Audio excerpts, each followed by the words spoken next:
क्या रघुराम राजन सही में एंटी इंडिया है या he is raising some really valid questions. अब आप बताइए कि क्या ये क्वेश्चंस आपको लॉजिकल लगते हैं कि अगर इंडिया सही में इतना प्रोग्रेस कर रहा है, जीडीपी इतना आउटस्टैंडिंग है, तो फाइनेंस मिनिस्टर को क्यों प्राइवेट इंडस्ट्रीज को रिक्वेस्ट करना पड़ रहा है कि वो कैपेक्स और इन्वेस्टमेंट्स अपना बढ़ाएं। इतना प्रोग्रेस है तो प्राइवेट इंडस्ट्री तो खुद से ही इन्वेस्ट करेगा, राइट? और सारे इंडियंस अगर सही में इतना प्रोग्रेस कर रहे हैं तो ये जो प्राइवेट कंजम्पशन है वो इतना बड़ा प्रॉब्लम क्यों हो रखा है? इंडिया का जीडीपी ग्रोथ आउटस्टैंडिंग है, 8% plus growth is amazing, but so is Bangladesh and Vietnam's. वो तो हमारा पॉपुलेशन इतना बड़ा है तो इसलिए जीडीपी का साइज भी इतना बड़ा हो जाता है। इंडिया में as per official surveys unemployment rate half हो गया है, बट क्या हम जिन लोगों को एम्प्लॉयड मान रहे हैं क्या वो लोग सही में एम्प्लॉयड हैं? अगर ऐसा है तो हम इतने सारे रिपोर्ट्स क्यों पढ़ रहे हैं कि इंडिया में अभी अनएम्प्लॉयमेंट एक बहुत बड़ा इशू बना हुआ है, specially of the educated youth. तो ये सारे क्वेश्चंस रघुराम राजन ने रेज किए हैं अपने लिंक्डइन में 13 वीडियोस की series economic challenges for new government में। इस सीरीज में उन्होंने गवर्नमेंट का ही डेटा उठा कर जो हमारे इकोनॉमी में छोटे छोटे क्रैक्स हैं उसको एक्सपोज किया है। और इस वीडियो में उन सभी 13 वीडियोस का मैं आपको एक समरी दूंगा और मेरे हिसाब से उन 5 क्वेश्चंस को हाईलाइट करूंगा जो Raghuram Rajan through his video series आप लोगों से पूछना चाहते हैं। क्योंकि मेरे हिसाब से एज इन्फॉर्म्ड सिटीजन्स हमको एटलीस्ट ये पता तो होना चाहिए कि रघुराम राजन के मेन पॉइंट्स है क्या, before diving into the conclusion कि यार रघुराम राजन तो एंटी इंडिया है, वो तो इंडिया के लिए कभी अच्छा बोलते ही नहीं है।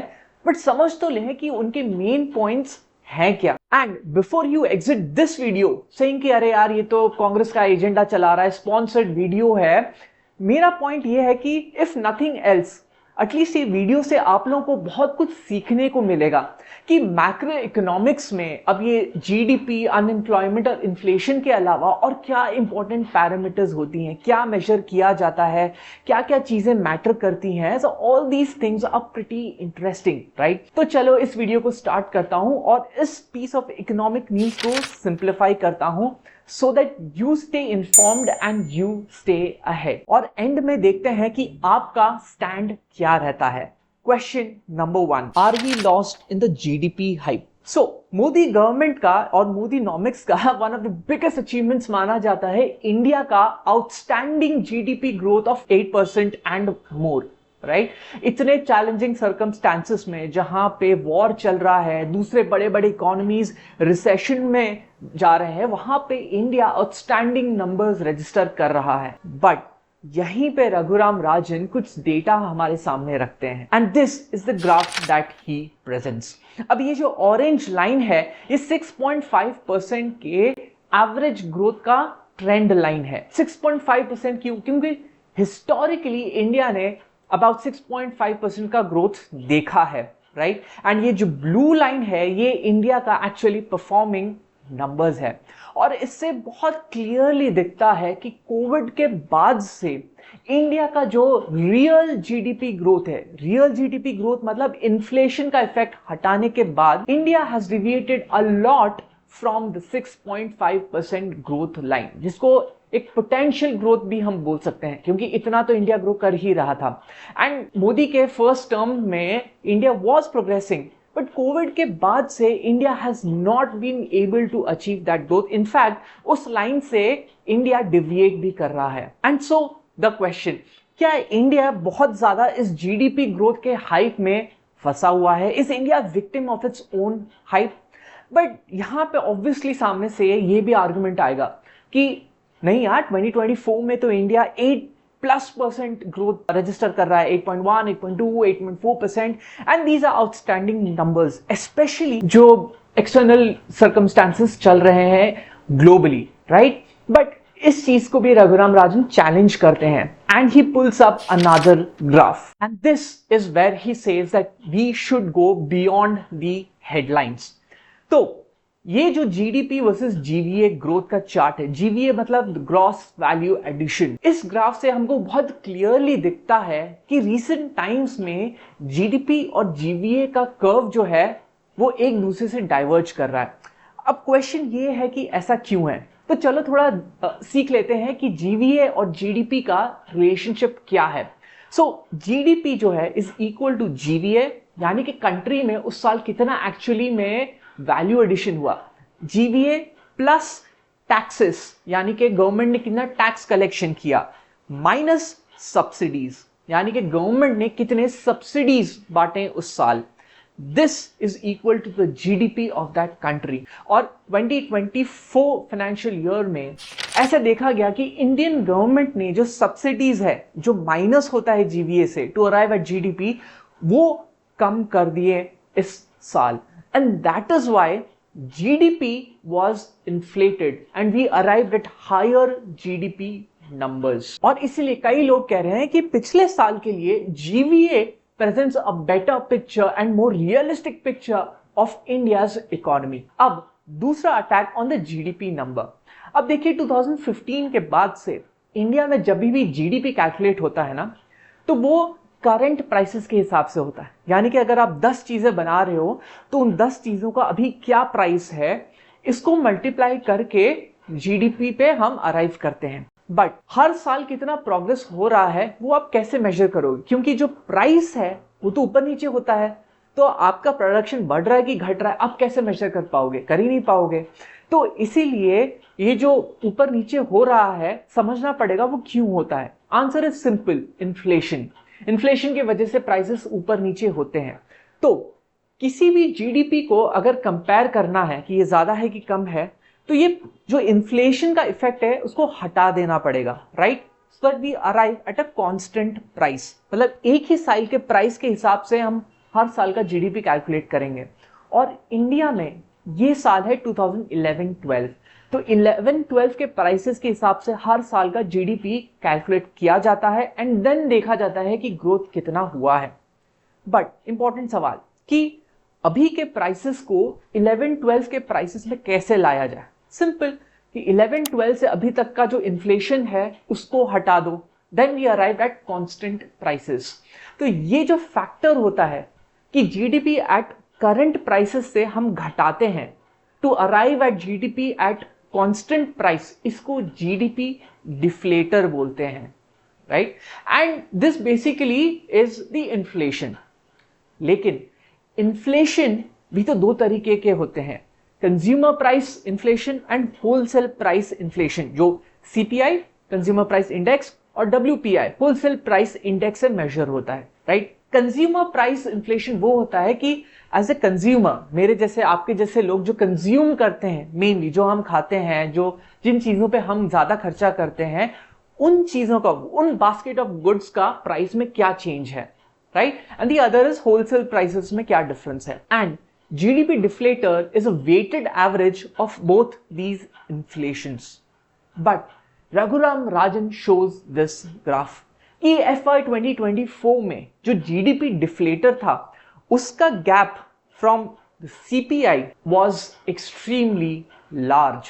यानी कि हमको as normal citizens हम तो लगभग 5 से 6% का inflation experience कर रहे हैं, लेकिन GDP at कांस्टेंट प्राइस पे अराइव करने के लिए सिर्फ 1.4% ही डिडक्ट किया जा रहा है। So this seems a bit unfair, right, कि हम झेल तो रहे हैं 5-6% का इन्फ्लेशन, लेकिन जब जीडीपी कैलकुलेट हो रहा है तो 1.4% ही कम हो रहा है। इस चीज को एक और सिंपल एग्जांपल से आपको समझाता हूं। Q3 2024 में इंडिया ने 8.4% GDP at constant price achieve किया, करेक्ट, और उसी क्वार्टर का जीडीपी एट करंट प्राइस था 10.1। तो इन्फ्लेशन कितना हुआ, 10.1 माइनस 8.4, 1.7। क्या इंडिया में उस टाइम पे सही में सिर्फ 1.7% इन्फ्लेशन था? नहीं। So this kind of explains the problem a bit more clearly. और अगर आपको ये जीडीपी डिफ्लेटर के बारे में और थोड़ा पढ़ना है, आपको लगता है कि ऐसा कुछ नहीं है, ये नहीं है, वो नहीं है, तो ये बहुत इंटरेस्टिंग इंडियन एक्सप्रेस का आर्टिकल है जो बहुत क्लियरली इस चीज को एक्सप्लेन करता है। डिस्क्रिप्शन में भी मैंने ये लिंक डाल दिया है।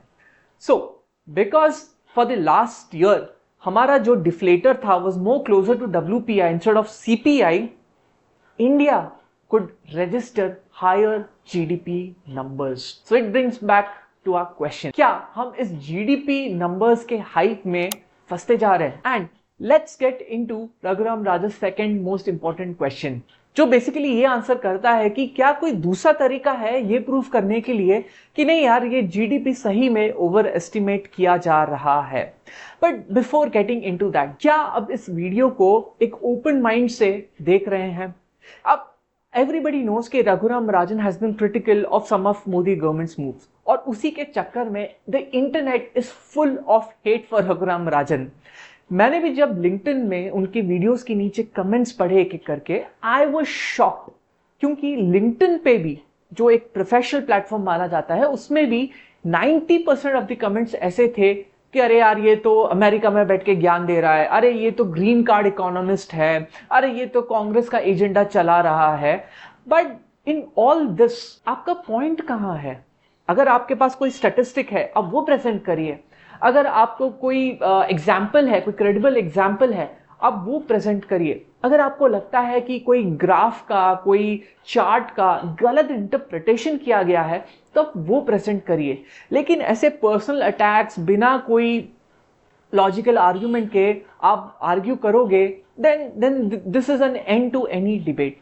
और मुझे लगता है कि as informed corporate professionals and individuals and citizens हमें ऐसे आर्ग्यूमेंट्स में नहीं पड़ना चाहिए। अगर आपको प्रॉब्लम है then you provide a logical argument. Let's get into a debate. Question number 2, if there is progress why is no one spending money? ये मैं या डॉक्टर रघुराम राजन नहीं बोल रहे हैं, ये इंडिया का ही 11 साल के बाद किया गया household expenditure survey data दिखा रहा है कि इस डेकेड में इन जनरल जो हाउस होल्ड एक्सपेंडिचर या कंजम्पशन का जो ग्रोथ रेट है has been much lower than the last decade. And if you say कि यार ऐसा कुछ नहीं है, ये बेकार डेटा है, this has been widely reported. All these articles say the very same thing. बस you need to have a patience to read all this, और अगर नहीं है खैर उसी के लिए तो ये चैनल है, to simplify business and economic news for you. But again GDP grow हो रहा है लेकिन प्राइवेट कंजम्पशन नहीं ग्रो हो रहा, ये कॉन्ट्राडिक्टरी नहीं है, राइट? रघुराम राजन के पास इसका भी एक आंसर है, because there is only one thing that can explain this. Question number 3, are the rich getting richer and poor getting poorer? एक चीज जो ये जीडीपी और लो प्राइवेट कंजम्पशन के डेटा को एक्सप्लेन कर सकता है वो है इनइक्वल डिस्ट्रीब्यूशन ऑफ वेल्थ। मतलब कि इंडिया में ये जो जीडीपी बढ़ रहा है उसके वजह से जो इनकम, जो वेल्थ जनरेट हो भी रहा है वो इनइक्वली डिस्ट्रीब्यूट हो रहा है, और वो मेजरली जो अमीर लोग हैं उनके पास ही इनकम जा रहा है, क्योंकि जो middle class and lower middle class and the lower sections of the society जो मेनली कंजम्पशन को ड्राइव करते हैं उनके पास ये वेल्थ जा ही नहीं रहा। और ये जो इंडिया में इनइक्वालिटी है इसको मैंने डिटेल में इस वीडियो में एक्सप्लेन भी किया है। This is quite an interesting video because it also touches upon जो inheritance tax है जो सैम पिट्रोडा ने प्रपोज किया है उसको भी टच करता है। Video is also in the description. Anyways, Raghuram Rajan भी इस चीज को एक इंपॉर्टेंट एग्जाम्पल से एक्सप्लेन करते हैं। कई बार जब कंजम्पशन पैटर्न को या एक्सपेंडिचर कैपेबिलिटी को स्टडी करना होता है तो 2 व्हीलर और 4 व्हीलर के सेल्स को देखा जाता है, क्योंकि ऐसा माना जाता है कि जो 2 व्हीलर है वो मेजरली जो middle class and lower sections of the society खरीदता है, एंड जो 4 व्हीलर्स है मेजरली वो upper middle class and the richer classes वो खरीदते हैं। एंड ये रहा उनके सेल्स का ग्राफ। तो जहां पे 2 व्हीलर का सेल्स है अभी भी प्री पैंडेमिक लेवल्स पे नहीं पहुंचा है, वहीं पे कोविड के से रिकवर करने के बाद 4 wheeler sales have already surpassed the highs of pre-pandemic levels. So, while we are celebrating this high GDP numbers, question यही है कि ये जो इनकम जनरेट हो भी रहा है क्या वो सही में throughout जनरेट हो रहा है? Now, this inequality also raises another important question कि ऐसा आफ्टर हो क्यों रहा है? क्योंकि हम तो यही सब जगह देख रहे हैं कि इंडिया फास्ट ग्रोइंग इकोनॉमी है, इतने बड़े बड़े फॉरेन कंपनीज आके इंडिया में मैन्युफैक्चरिंग सेटअप्स लगाने के लिए कमिटमेंट्स दे रहे हैं। There is a mad rush to come to India. Foreign investors India की तरफ नजर लगाए बैठे हैं and China plus one strategy से इंडिया को बहुत फायदा हो रहा है. So what really happened? Question number 4, are we pushing the wrong growth levers? Modi government का बहुत बड़ा पुश रहा है मैन्युफैक्चरिंग और इंफ्रास्ट्रक्चर, राइट? एंड इंफ्रास्ट्रक्चर में मोदी गवर्नमेंट कर भी बहुत बढ़िया रहा है. We can see the amount of capex that the government is spending on infrastructure. And manufacturing का भी बहुत हमें मीडिया में पढ़ने को मिलता है कि इंडिया इतना पुश कर रहा है, पीएलआई के बेनिफिट्स हो रहे हैं, फॉरेन कंपनीज आ रहे हैं. But look at this chart जो रघुराम राजन प्रेजेंट करते हैं. अब कंस्ट्रक्शन का तो समझ में आता है, इट इज लॉजिकल, राइट? इतना इंफ्रा पुश हो रहा है तो कंस्ट्रक्शन का एम्प्लॉयमेंट शेयर तो बढ़ेगा. बट एग्रीकल्चर, क्या आपको आइडिया था कि इंडिया में एग्रीकल्चर का एम्प्लॉयमेंट शेयर बढ़ रहा है? And if you are thinking कि दिस इज बिकॉज कि एग्रीकल्चर का इनकम बढ़ रहा है, well you are wrong. Modi ji ने ये प्रॉमिस किया तो था कि जब वो पावर में आए थे कि 2022 तक फार्मर का इनकम डबल हो जाएगा. But that is one promise in which this government has utterly failed. Look at this chart that Raghuram Rajan presents. पिछले 10 सालों में इंडिया में जो फार्मर इनकम है, that has grown at less than 1%. Less than 1%. वैसे इसमें और भी शॉकिंग डेटा है. Look at this chart which shows the male employment share. हाँ, ये बहुत क्लियरली दिखाता है कि एग्रीकल्चर में जो मेल एम्प्लॉयमेंट शेयर है वो घट रहा है, सर्विसेज में घट रहा है, एंड अगेन कंस्ट्रक्शन में बढ़ रहा है, जबकि मैन्युफैक्चरिंग में इट हैज बीन फ्लैट. तो जितना भी बोला जाए, manufacturing has not been able to produce enough jobs or large number of jobs as expected. Construction obviously infra push के वजह से, लेकिन एग्रीकल्चर घट रहा है. अभी तो पिछले ग्राफ में हमने देखा कि एग्रीकल्चर का ओवरऑल एम्प्लॉयमेंट शेयर बढ़ा है. What explains this? एक ही एक्सप्लेनेशन है. अगर मेल एम्प्लॉयमेंट शेयर घट रहा है तो फीमेल एम्प्लॉयमेंट शेयर बढ़ रहा है, विच दिस ग्राफ शोज. और आप बहुत जगह ये एक्सप्लेनेशन पढ़ोगे कि ये इसलिए होता है क्योंकि जब जो मेल लेबर्स होते हैं वो गांव छोड़ के जाते हैं, अपना फार्म्स छोड़ के जाते हैं, इंडस्ट्री में या सिटीज में जाते हैं जॉब्स ढूंढने के लिए, जो फीमेल्स होते हैं उनको फार्मलैंड में काम करना पड़ता है अपने फैमिली को सपोर्ट करने के लिए, again at very low income levels. So Raghuram Rajan यहां पॉइंट करते हैं कि अगर आप ये भी दिखा दो कि हाँ एम्प्लॉयमेंट बढ़ा है, राइट, तो क्वेश्चन इज कि किस क्वालिटी का एम्प्लॉयमेंट एक्चुअली बढ़ा है. और इस चीज को क्वांटिफाई भी करते हैं वो through this graph which shows the productivity of India. Productivity मतलब सिंपल कि हर एक लेबर जो है वो जीडीपी को कितना कंट्रीब्यूट कर रहा है. So it is GDP divided by total number of labours, right? And because most of the jobs are low quality jobs, India का productivity has drastically fallen. Covid के बाद से the deviation from the average growth trend is slowly increasing. So to summarize this, जो rural wages हैं वो घट रहे हैं. बहुत सारे जो मेल लेबर्स हैं वो एग्रीकल्चर को छोड़ के इंडस्ट्री या मेनली कंस्ट्रक्शन सेक्टर ज्वाइन कर रहे हैं, जिसके वजह से जो फीमेल्स हैं रूरल इंडिया में उनको फार्मलैंड में काम करना पड़ रहा है to support the family with very low income levels. और ये सब के वजह से even if the employment numbers are increasing, the quality of jobs are really low and this is affecting the productivity of Indian labours. और इसीलिए रघुराम राजन ने बहुत बार ये क्वेश्चन रेज किया है कि is India doing the right thing bye focusing on manufacturing, क्योंकि manufacturing बहुत ही कैपिटल इंटेंसिव इंडस्ट्री है. Thousands of crores are being spent by the Indian government for these factories, PLI benefits, tax offs, जैसे Tesla को मिल रहा है. But is it creating enough number of jobs? इतना पैसा खर्चा करके. Now this is a very debatable stand that Raghuram Rajan is taking. Some might agree, some might not agree. What is your stand on this? But this leads to my final question. कि ये सब के बीच में जो हमको एक image बनाया गया है कि प्राइवेट इंडस्ट्री बिजनेसेस अब सही में इंडिया के ग्रोथ स्टोरी को बिलीव करते हैं, is it actually reflecting in numbers? Question number 5, is private industry going all out on India? And here is the data that Raghuram Rajan presents. Country के GDP में private industry का capex और investments और government का capex और investments दोनों contribute करते हैं। बट इंडिया के केस में 2016 के बाद से ही प्राइवेट इंडस्ट्री का इन्वेस्टमेंट का share as part of the total GDP घट रहा है। एंड नॉट ओनली दैट, आजकल कुछ भी इंफ्रास्ट्रक्चर प्रोजेक्ट जब लॉन्च होता है तो कितना ज्यादा पब्लिसिटी होता है, right? So we are made to believe कि इंडिया में बहुत सारे प्रोजेक्ट सक्सेसफुली लॉन्च हो रहे हैं। बट अगर आप डेटा देखोगे which Raghuram Rajan presents, the number of new project announcements by the private industry is also falling. एक और चीज भी हम आजकल बहुत न्यूज में पढ़ते हैं, वो ये है कि जो फॉरेन इन्वेस्टर्स हैं, जो बड़े बड़े कंपनीज हैं, वो इंडिया में आके बहुत ज्यादा इन्वेस्ट करने की कोशिश कर रहे हैं, right? And they are betting on the growth story that India is presenting.